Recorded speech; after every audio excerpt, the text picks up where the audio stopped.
फिर हम एक पसंद देखा तो है खाबू तो है सिलसिले हुए फूल ये तरफ क्या कहूँ कि शर्म से है लब सिले हुए। उसे तब ज्यादा तो मालूम नहीं क्या करूं अभी ये है रेखा रेखा। या रेखा अच्छा। थोड़ा तो क्या बोलना है अभी हिंदी का भाषा मालूम नहीं है ना इसलिए थोड़ा तकलीफ तो होता है लेकिन हम ये बचपन से उस लोग को पसंद है अभी भी है वो लोग हीरोइनी पूरा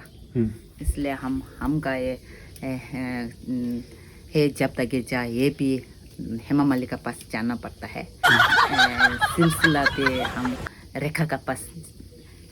वो लोग के पास पहुंचना चाहता है उसको बहुत पसंद मेरा का वीडियो है ना वो उनके पास शेयर कर दो और उनके पास भेज दो हम हेमा मालिनी रेखा जी उसको हमको बहुत ये है फैन खत्म बाय बाय टाटा नमस्कार गुड बाय जय हिंद।